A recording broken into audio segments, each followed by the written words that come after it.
record. And we are recording. Laurel, please take it away. Okay.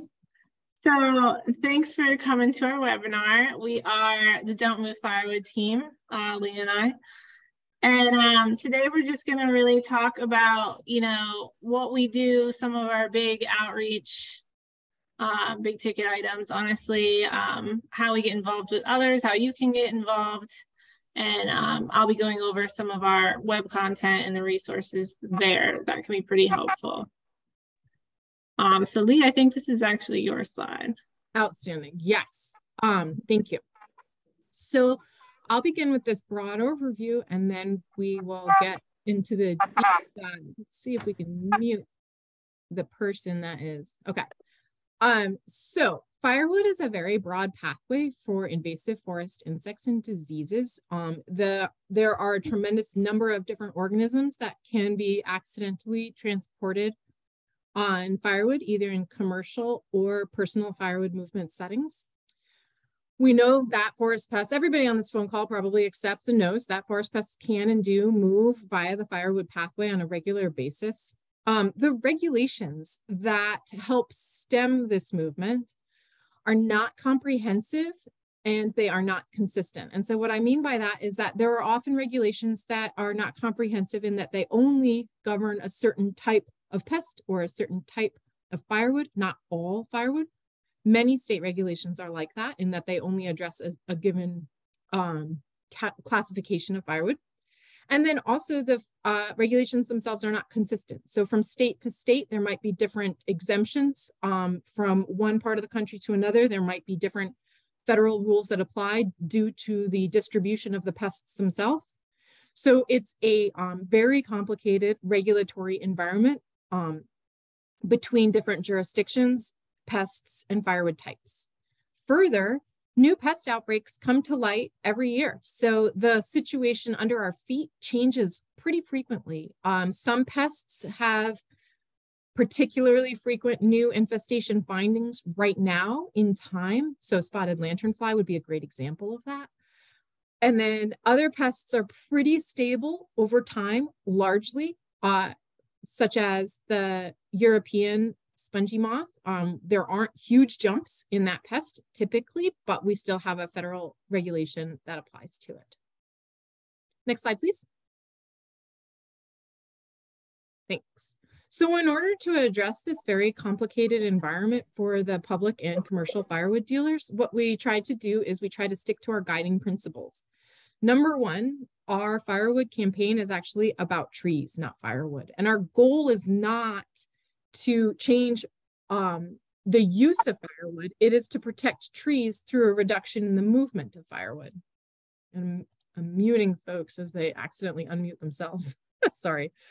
The tactic that we use to protect trees in order to achieve the goals of the Nature Conservancy, which is to protect nature, is that we slow the spread of invasive forest pests that are moving around via the firewood pathway. So it's a very specific goal designed to protect nature in the form of trees. And when folks ask, oh, wow, how did the Nature Conservancy get into this space of running the Don't Move Firewood campaign? The answer is that we discovered that this was a place where the Nature Conservancy could put its skills to use towards conservation, that at the time of the inception of the campaign, which was between 2005 and 2008, essentially, there was a need for a unified voice on firewood. And that unified voice continues to be this team, me and Laurel, right now. That's why you're on the webinar. The target of our campaign is the firewood users themselves, as well as everybody on this webinar, which would be, roughly speaking, stakeholder group educators. So we not only target the public in many, many different formats, but we also do a tremendous amount of professional outreach to ensure that our campaign is used by as many people who wish to use it, to make sure that people are aware that it is free of cost as much as humanly possible, because we are a federally funded program through cooperative agreements with USDA APHIS. And so we strive to make our materials freely available to the greatest extent that we can.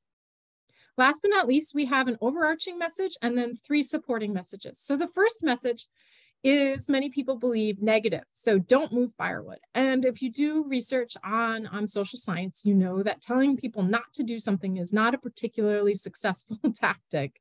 You have to tell people what to do.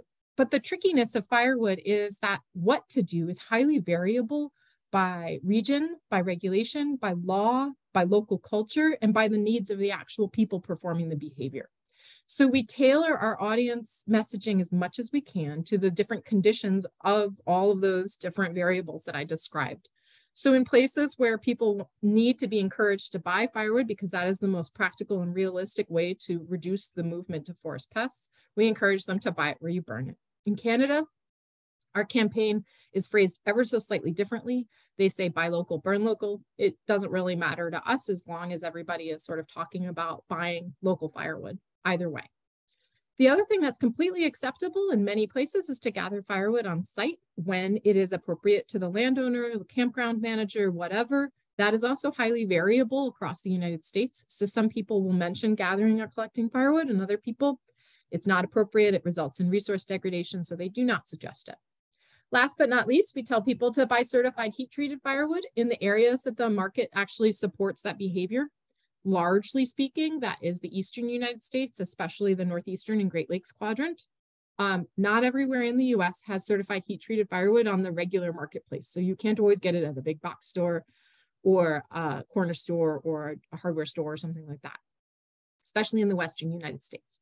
There is absolutely no point in telling people to buy certified heat-treated firewood in an area where it's not available for sale. And so we don't, because that would alienate, confuse, and basically not serve our purpose. Next slide, please. This one is for Laurel. Back at you. Thanks, Lee. I don't remember if I introduced myself. I am Laurel Downs. I work almost exclusively on the Don't Move Firewood campaign. And like I said, I'm just going to be going over some of our web content and some of our big ticket items as far as outreach goes.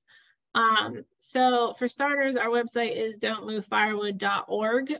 Pretty straightforward. If you have not already been here, I really highly recommend you check out our website. We have a lot of really awesome resources there, many of which can be found in our resource library. So that top bar on the main webpage there has a few different tabs. Resource library is one of them. And here we have a lot of really great and informative content, a lot of really great graphics. You know, and you're welcome to pull stuff right out of there or use it as inspiration for your own outreach materials. Another really handy dandy resource is the firewood map. So if you're looking for any sort of information, rules, regulations on that pertain to firewood in a specific state or province, then you check out this map here and just click on whatever you're interested in. This is really more geared towards the public. So we take a lot of, you know, esoteric information on, you know, pest quarantines, firewood quarantines. We break it down into layman's terms, and we just try to make it as succinct as possible, really. So someone using firewood can go there and find out pretty quickly what the deal is in that area. I will mention too, so we do an annual review of our firewood map to try to keep everything up to date and as accurate as possible. So if you've seen my name in your emails bugging you about that, that's why. But also, of course, like if anything pops up throughout the year, whether it be a new regulation, something taken down, or even just like a really cool outreach link, then please let us know. We're happy to keep that updated as it comes in. We also have information on the forest pests and pathogens themselves. So that is found under the invasive species tab there at the top. We have a news/blog tab as well. And then the 10 most popular web pages of ours have been translated into Spanish, making a Spanish language microsite, which could be useful for people. And then, so the firewood map and other resources are really geared towards the public, but we also have a lot of resources that are geared towards other forest and outreach professionals as well.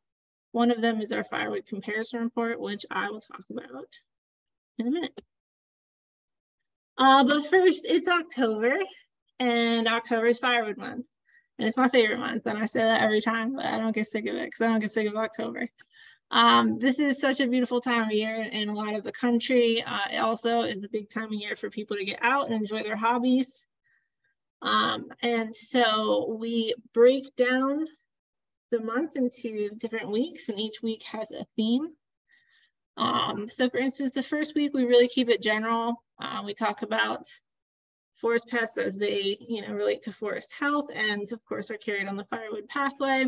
And that's really for just our broad audience of firewood users. And then the second week, we do target those fall recreationists. So your hunters, your anglers, your leaf peepers, birders, just anyone who's getting out there, like RVers, campers.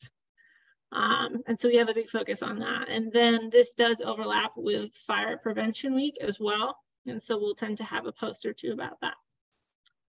The third week overlaps with National Forest Products Week. And so we have a big focus on the forest industry, and we talk about firewood as an important commodity in that regard. And then finally, we wrap it up in the fourth week with a big focus on people who use firewood to actually heat their homes or their cabins. And then, of course, this overlaps with Halloween, and so we have to have a fun post or two about Halloween in there. One of which we always talk about are forest pest masks, which are in our resource library, and you should check out. Okay, so I did mention earlier the firewood comparison report. This was a pretty big undertaking of ours late last year, and then we published it early this year. And really, without getting into too much detail, what it is a snapshot of the regulatory and outreach environment as it relates to firewood in any way, pretty much all across the United States, including the territories. So we are looking at, regulations that apply to firewood itself, regulations like pest quarantines, under which firewood is a regulated article, and that includes both internal and external quarantines, with a big focus on state-based quarantines. And then, of course, there are federal quarantines as well. So each state has its own summary page within this report. And then, of course, if there's a federal quarantine that applies, then it's talked about there. But this map here is just state-based regulations. And then we even look at the ability for states to certify the heat treatment of firewood. And that's that little green map down there at the bottom. And what we find, unfortunately, as we touched upon in the beginning of the talk here, is that it's a very inconsistent, kind of a hodgepodge of regulations across the whole United States. And sometimes that's to no fault of the states their own. Like there's a lot of, different species of concern across the country. There's a lot of different, politics. Not all states are able or have the legislative capacity to build some sort of quarantine that affects firewood movement. And so, we're bound to see some inconsistency, but sometimes it's even within regions, which can prove problematic when you're talking about invasive species that do not care about borders. And then, of course, it's really interesting to see how that lines up with the ability, again, for states to actually certify the heat treatment of firewood to whatever standard is most appropriate for the pests of concern in that region. All that being said, our big focus as an outreach campaign is, of course, outreach. So that's really our domain. And unfortunately, going along with the theme, we see a lot of inconsistency there as well. So where states are doing pretty well is there is usually a major state agency that has an online resource in which there is some sort of relevant firewood information or even outreach. And that's highly visible too. It's someplace that makes sense that you would find it on whatever webpage. The problem is this tends to be the Department of Agriculture, which does make sense as they tend to be the legislative body, you know, pushing these sort of regulations.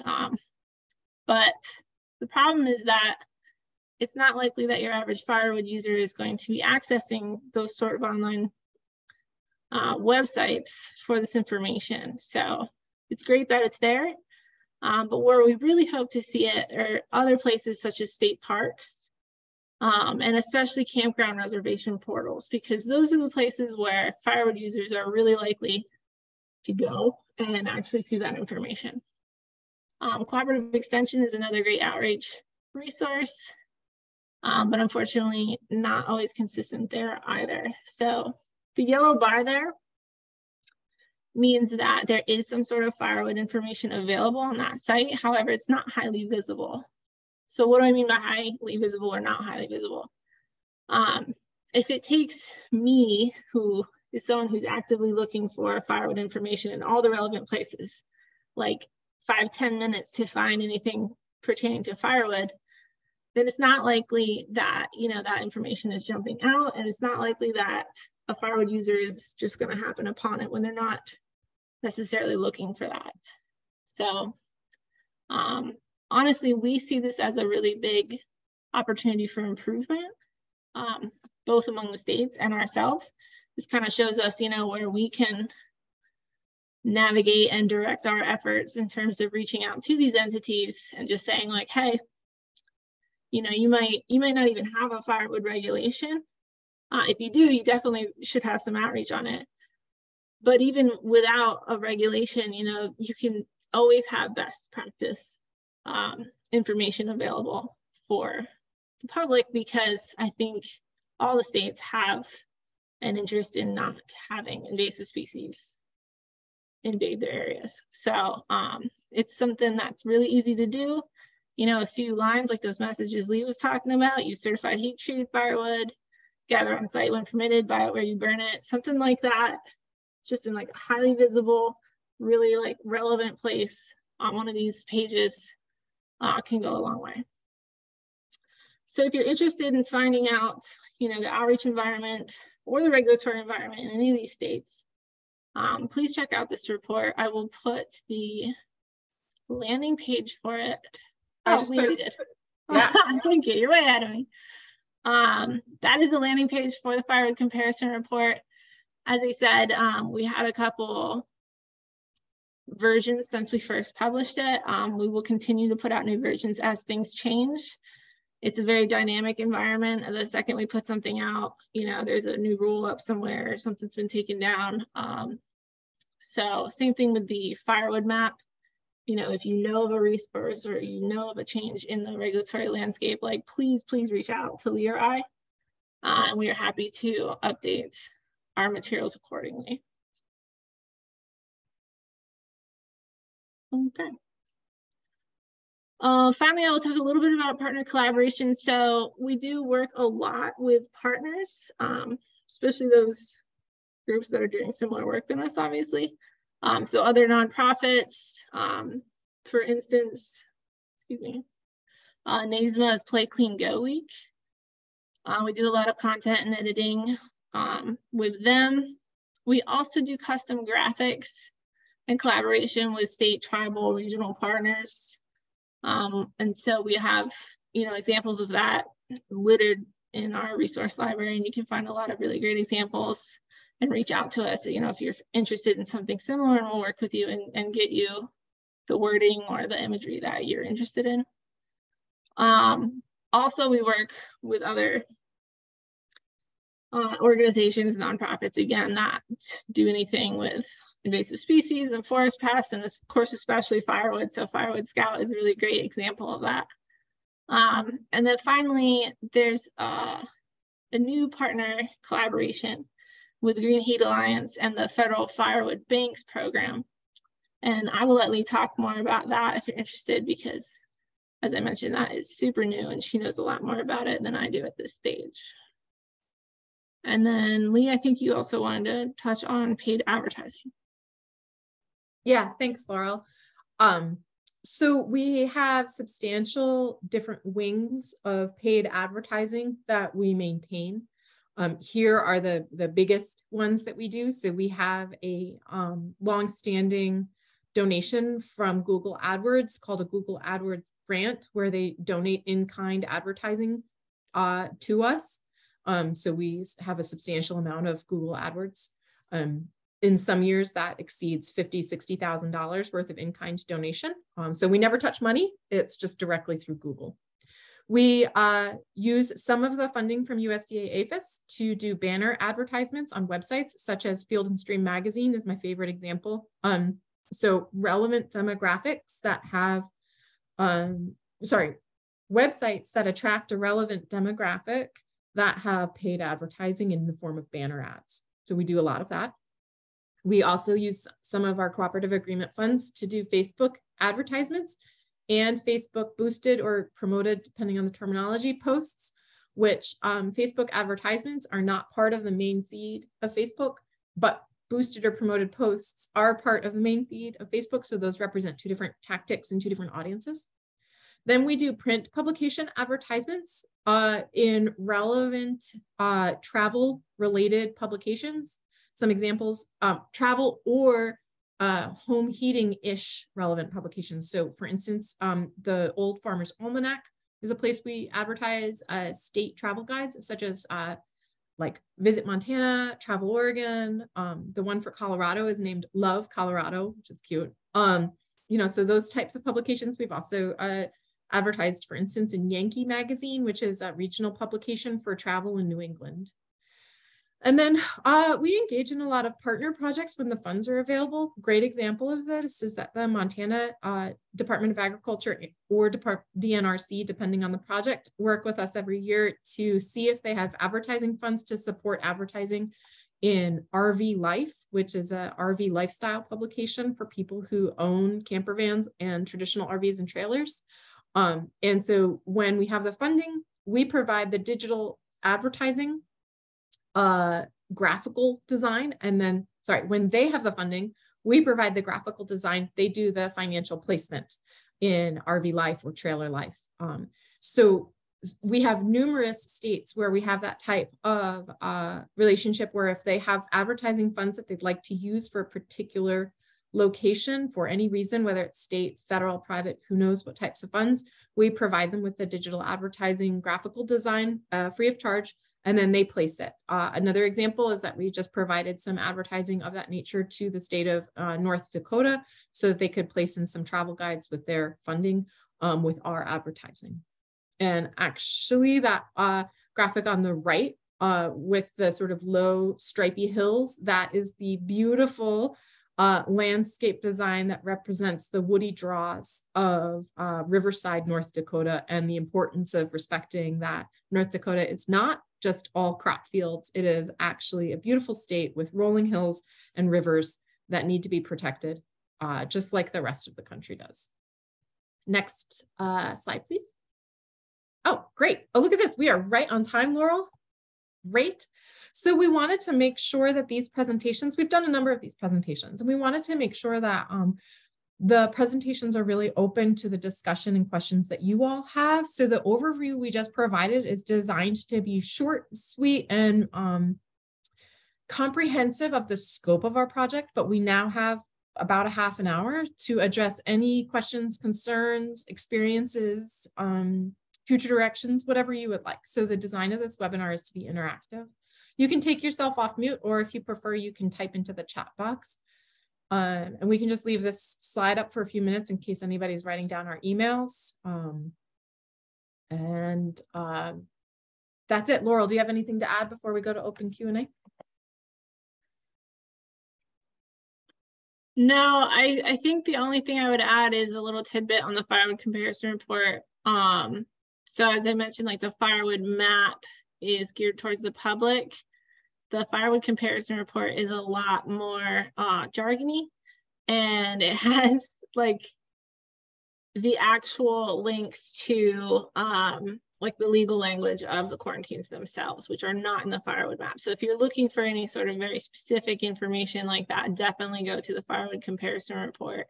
It's just a lot more detailed. And it's not something, it's probably something that would scare like the average person. It's sometimes scares me just looking back at it.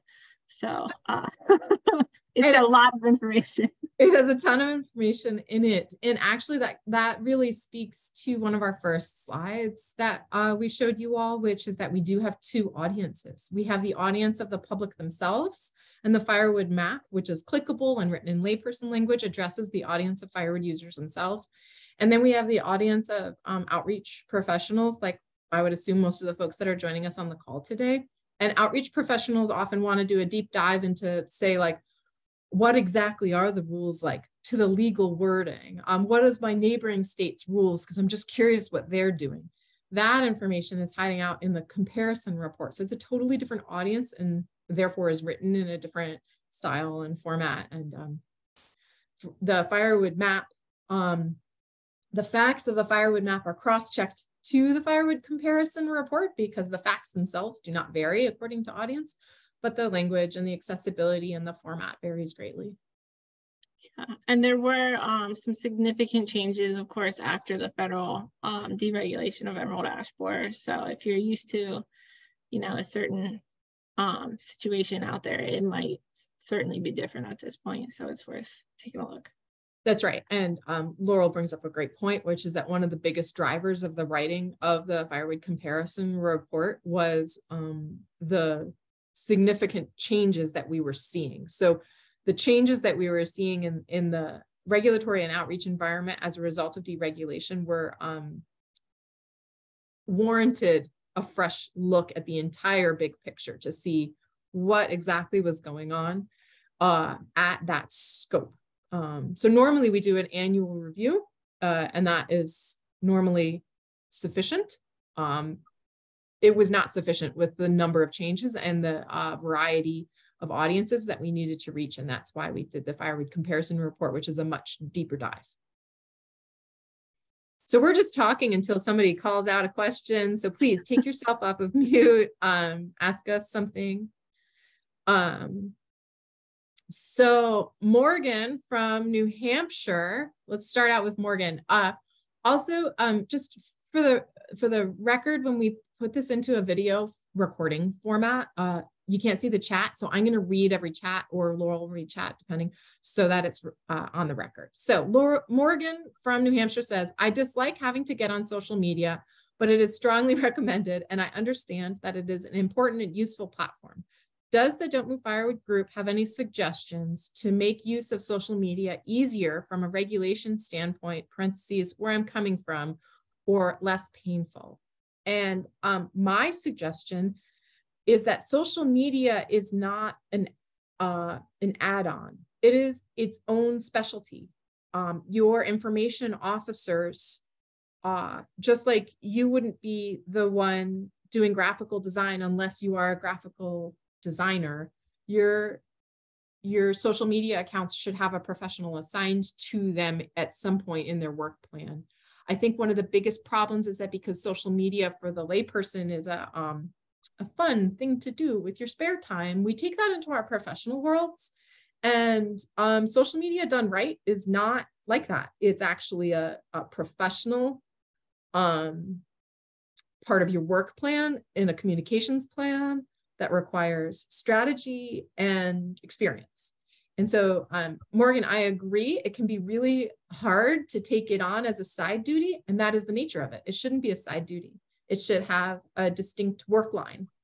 And I think that makes it less painful to have someone who knows what they're doing and has a dedicated amount of time attached to it. To professionalize that experience makes it a lot less painful. Laurel, do you have anything to add before we get to the next thing? I would just say, as far as like, I'm not sure if she means like the actual like posts themselves, like helpful hints there and stuff, but I would say less is more. You know, just short, succinct writing, catchy phrases, that sort of thing that, you know, because people are scrolling quickly and they're not going to read big long paragraphs. And so that's something that we try to do with our social media, is just like cut to the chase, try to catch their attention immediately. Definitely some sort of imagery that's flashy or pretty or something to go along with it. That seems to definitely up the reach of our posts. So yeah. The other thing on that note too is that Laurel, as well as our social media contractors, well, our contractors who do some social media, put a lot of effort into our posts. And so we would love for you to take that effort and make it your own. So if you see one of our images, some of our text, there is absolutely nothing stopping you. You will not get a failing grade in this class if you just copy and paste it into your social media. That's why we're here, is so that you can do those sorts of things. So you can either pass it off as your own work, and trust me, Laurel and I will not be upset, or you can, retweet or repost or share or whatever directly from our account. And so our hard work and investment into a really solid social media campaign can be reflected by you, and that would be less painful too. So the next thing is Brenna from Wisconsin DNR says, great presentation. We use your resources over here at Wisconsin DNR, so thank you. And Brenna, I really appreciate the positive reinforcement. We love it when people let us know that they're using our resources. Sometimes we get emails that are like, I used your poster, and that is great. Like, we don't, you don't need to ask us for permission. We're delighted to just hear that you printed out something of ours and you enjoyed using it. That's fantastic. For our annual reporting, if you ever do anything spectacular or even just that you feel is noteworthy, if you want to send us an email, we try to reflect successes in our annual reporting to our federal agencies that fund this work. But it is not required that you do a full accounting of every time you share a pamphlet or anything. That would be very onerous and unrealistic, considering the extremely disseminated nature of the work that we partner on. Yeah, and just to kind of like add to that, not only is it it's about the message getting out, so, and we actually, TNC and Lee recently collaborated with some researchers from Clemson on outreach related to firewood, specifically in the forest pest pathway. And a lot of people still don't know. Like, for as successful as this campaign has been over the last decade, there's still a lot of people who have no idea how risky it is to bring firewood from one location and travel with it and bring it to another. So the more outreach on this topic and the more ubiquity, again, like different state agencies everywhere, like, it would be great to see firewood information just kind of anywhere that people might stumble upon it. Also, yeah, thank you, Lee. On that note, there's a lot of really interesting findings in terms of, what strategies actually work with outreach and messengers that are the most trusted and listened to. So I would definitely read that paper. Yeah, and the most trusted messengers, first of all, read the paper, but the most trusted messengers in general are forestry professionals associated with a state forestry agency. So if you work for a DNR or a state forestry service, your voice is listened to. Now, sometimes you get the feeling that nobody trusts the government and that people hate you, and that's really hard and can be demoralizing. But what you have to realize is that the people with the greatest frustrations have the loudest voices. The vast majority of people do trust you. And when we do polling, that's what we see. People listen to forestry agencies. They listen to the professionals. And it's a real shame that what we hear back is the frustration from the tiny minority of public that is getting angry or unprofessional.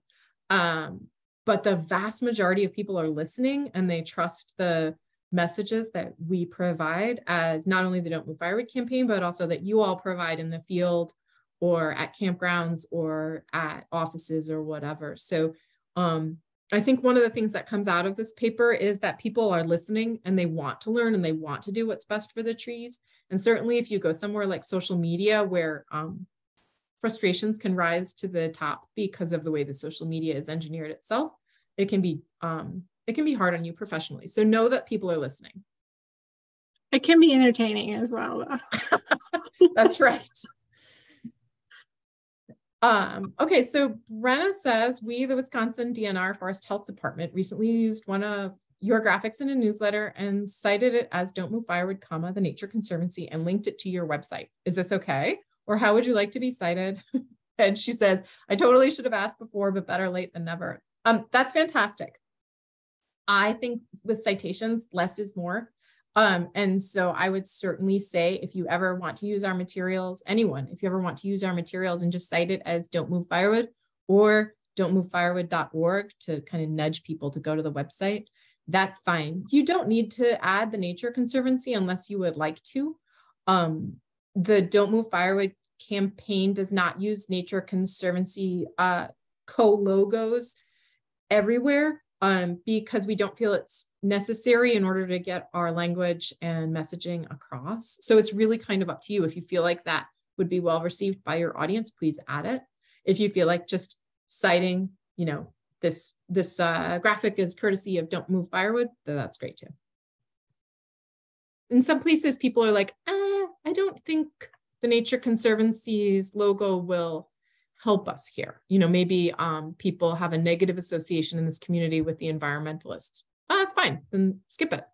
It's not important in that regards. Brenna says, cool beans, thanks. You're welcome, Brenna. We really appreciate that you use our materials. Another thing that I think we should throw out there, so we do almost a monthly, like pretty close to a monthly newsletter. And so if you have any sort of webinars or news that you want to get out there, certainly send it our way, and we are happy to disseminate that through our materials as well. Yep, and I'm going to put the link for how to sign up for the newsletter in the chat. It's right here. You need to sign yourself up, because if we sign you up, it won't show up properly because it thinks we're spam. So please sign yourself up for the FOSI newsletter if you have not signed up in the past. We strive to send out 10 or more newsletters a year. So that's why we often skip December, because everyone's so busy with holidays and things. But that's our newsletter. We also archive past newsletters on the Don't Move Firewood resource library, so you can search by topic area and so forth, and see what they're like and see that they are informative and short and interesting, and we have pretty pictures. So we try to keep it light. I see that we have 26 people currently on the call, but so far only 2 people are writing in the chat. So I would love to hear from someone else if anyone else has feedback or questions. Hi, this is David in California. Thank you, ladies. We appreciate all your efforts on the firewood stuff. Very important, especially with spotted lanternfly. I just had an experience last year. I think I shared it with you all, but we had had a detection at our border protection station for a spotted lanternfly egg mass on firewood. And wait for it, it came from New Jersey. Wow. So yeah, so right. It was crazy. It was a trailer full of firewood. So that just shows how, you know, with the price of gas and, you know, everything, they still hauled it across the United States of America to California, and we were able to detect the egg masses. So just a story for y'all, and thanks for putting this on. Thanks, Colleen, for inviting us as well. Yeah, thank you, David. Terrifying. I mean, one of the things that's really fascinating about the California Department of Food and Ag inspection stations is that they generate by far the most disturbing anecdotes of what people take across the country. Through the years, the CDFA stations have really helped illustrate the scope of the firewood problem, because you were, to oversimplify, you are way over on the west side of the country. And so when you intercept emerald ash borer or spotted lanternfly from the eastern side of the country, it just makes for an impressive illustration of how people's behavior is deeply problematic at times. And so, like you said, you know, it is impressive with the cost of gas and the weight of firewood and the fact that there is no shortage of trees in the state of California, that somebody would bring firewood all the way from New Jersey, but they sure do. And I do get sometimes people saying, are you sure people move firewood that far? And I don't say call David in California. I say, you know, we do have some good data on this. But it definitely does happen. And we really appreciate that you guys share that information with the larger group, because it really proves the point that it isn't incredibly frequent that people perform this behavior, but it definitely happens at that great distance. When we've done polling in the past as to the movement of firewood, we do have data on how far typically people are who don't know better move firewood, and it's pretty darn far. People often move firewood hours on the interstate, which multiplies up to hundreds of miles.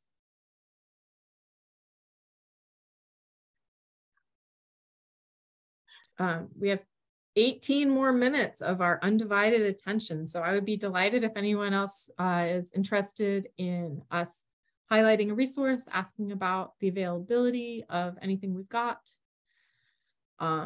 Positive or negative feedback is welcome. We're here to learn.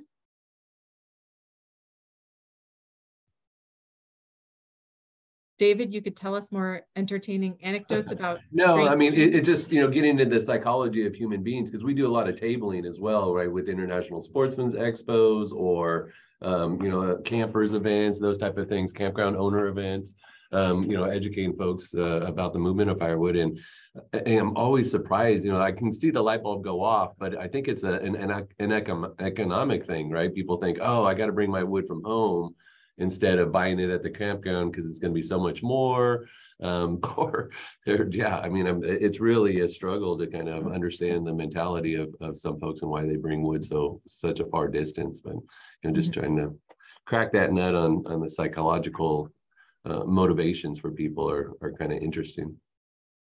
Yeah, absolutely. Human behavior is really fascinating. And people do perceive that the cost of firewood will be too high where they get somewhere. That's why we also incorporate the gather firewood message whenever it's feasible for the landowner or the region, because that helps sort of reduce people's worry that it'll be too expensive. But, you get into the sort of illogicalness of the fact that they think that moving firewood that far would actually save them money, when of course we all know that the cost of gas probably negates any savings that they could possibly have had. But sometimes that behavior is just, it's resistant to change. What we do find when you do research though, is that the more you tell people that moving firewood can have negative impacts on tree and forest health, the less they move firewood. Some people will never change their mind. There is always that portion. That is human nature. But the vast majority of people will reduce the amount of firewood they move. They will learn. They will do better once they understand what is expected of them and why it's important. Yeah, and also like regulations at specific parks and campgrounds can help with that as well. So a lot of people are going to, state parks, national parks, and bringing their firewood. But if there's, a specific rule for that, like New York has one for all their state parks, national parks, like the Smokies have a rule, like, and they will not let you, they'll confiscate your wood, and you have to buy it there. And so stuff like that, I think, is beneficial. But yeah, of course, it does lead to some conspiracy theories that it's just all about money. And I've seen some pretty interesting comments on Facebook. I've seen not profit is a lie, and just other things. So you're always going to have that. But also those regulations just make things all that much more confusing and makes our job more fun to try to separate out for each state what's going on. Yeah. So, yeah. We do see with consistent regulations. So Great Smoky Mountains is a great example. They've had a very consistent, very clear-cut regulation for many years. And what we find when we talk to the folks that work down there is that they say, the first year or two was hard, and implementation and public education was a challenge. And then people learned, and now it is much, much better. People do what we ask them to do. They only buy the certified heat treated firewood to bring it in, or they buy it at the campground, or they have educated their visitors. And I think that's a really important message to say that, yeah, at first change is really hard and there's bumps along the road, and then things get a lot better, and that a lot better phase protects trees, right? We get back to the top of that slide that I presented. What are we here for? We are here to protect the forest health of North American trees. And so a few bumps along the road, they're hard, but are we serving our goal to protect trees and forests? Then we should, keep moving forward, keep trying to do our very best in order to protect trees. I think Scott in the great state of Illinois had a comment. Oh, did I miss it? I'm sorry. Where was it? Calling me out, David? Sure. No, I was gonna kind of tag along on the behavioral side of things, but some of the folks that I've talked to regarding firewood movement, I think it's a little unique in some of the senses that we typically work with, in that it's, we're trying to break behaviors, right? But I think this is more of a I don't want to call it like a tradition, but it's kind of like a way of life. And you're trying to break that. You're trying to tell somebody not to do something that they did with their father or their grandfather years ago. And so there's that family camping thing of it, where we always went out, we collected our firewood, we split it, we took it with us. And now you're telling people not to do that. And so not only is it trying to change that behavior, but it's also trying to change the way that behavior went about, the way that behavior became a tradition within a family or a setting. And so it's challenging in the sense that it's a little more complicated, as in, like, I always think back to, like, Roosevelt's fireside chats, right? Like, we all come home and sit around the TV and watch TV now, but back in the day, the fireplace was the TV, and that was your comfy area. And so now we're trying to change that dynamic and that relationship. A lot of people were telling these days, if you have a tree in your backyard that's killed by EAB, cut it down, use it for firewood, and keep it local, right? But what if that tree was a maple tree and they don't want to chip it, they don't want to, they want to take it on it's hard, and it's dynamic. So I was also going to say, David, that thinking about California from New Jersey, that firewood probably came through Illinois on the way, right?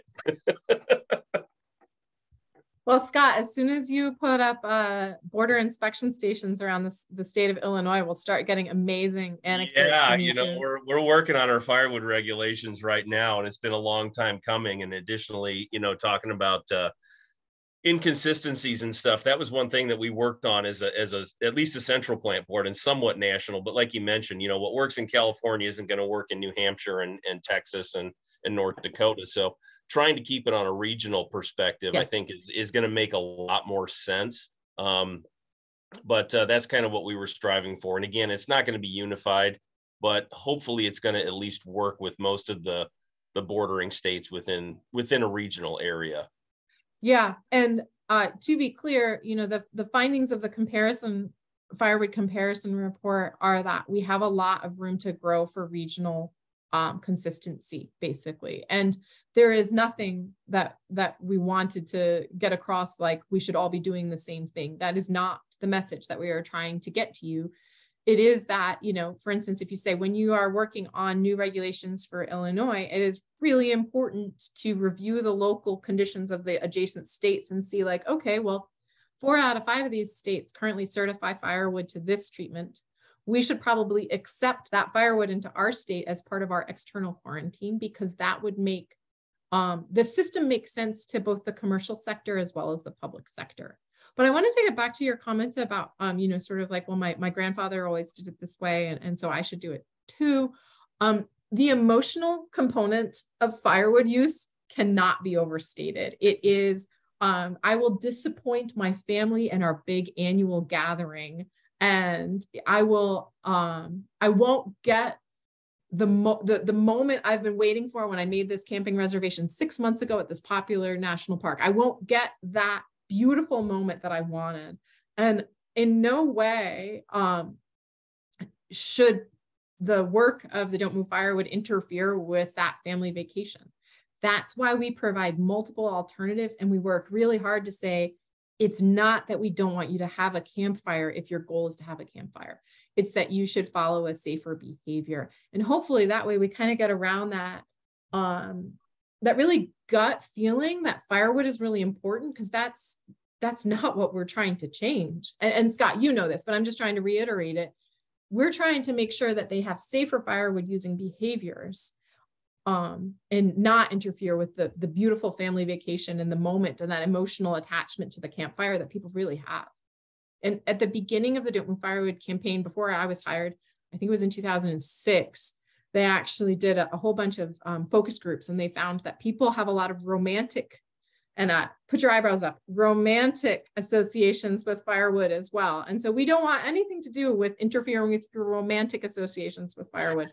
We want to make sure that you have that fire in your fireplace safely. Go ahead, but let's not interfere with that moment.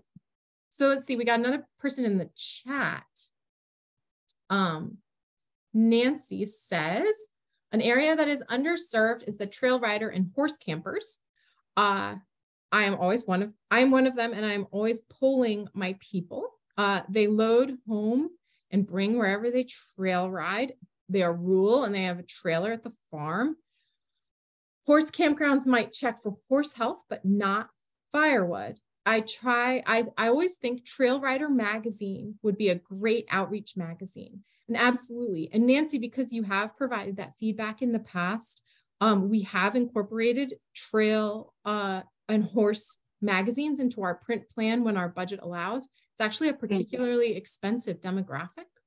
Last year, we advertised in the amazingly named Horse Illustrated magazine, which I always think just should be 100% horse pictures. But it's not. It actually has more content than that. As well as I think it was called Horse and Rider. So we do try to advertise to that demographic. And Nancy, did you want to add? I just spoke over you and I'm sorry. No, that is exactly it. Those are the two magazines, and it is still, even in this day and age, I was working in clearing trail locally, and I was polling my fellow trail riders, and they still were like wondering why I kept saying, don't move firewood. And I was handing out brochures as I was cleaning trails. I was handing out your brochure, and they're like, what are you talking about? I'm like, so I outreach all the time, even on the weekends. Thank you very much for your dedication to that. And it is hard. Again, it's just like Scott was saying, it's a tradition among that community. And it's going to be a long time before that the message is absorbed by enough people so that the tradition shifts to a safer behavior. We also have a comment from Dana Crandall. So thoughts on people using firewood from a tree that died from a particular pest, such as emerald ash borer. There's nothing wrong with using firewood locally, even if it died from emerald ash borer.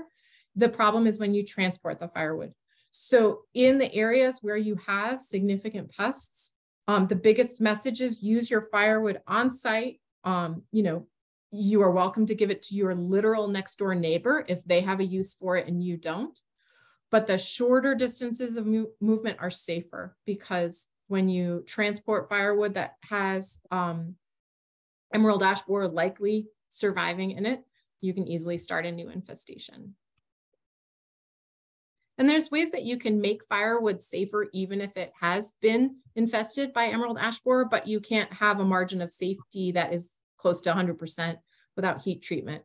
So for instance, if you have firewood that is from a tree that died from emerald ash borer, the longer it sits in your backyard, the less likely it is to have viable emerald ash borers in it, but that does not change its regulatory status. It still would be illegal to move it in some situations, depending on where you're at.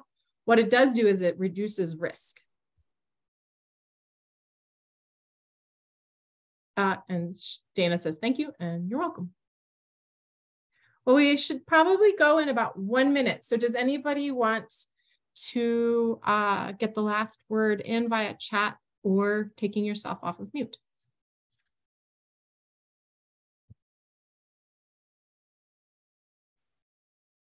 I'll just say thank you for all you guys do. We appreciate it. Thanks, Scott. Thank you. Absolutely. Well, please reach out. We will post this recording on our website. And if anybody would like to have us do a similar Meet the Don't Move Firewood team seminar for their large audience, we can do this again. Please reach out via our emails and we will set up another time to talk to the audience of your choosing. So have a great afternoon, everyone. Thanks, everyone.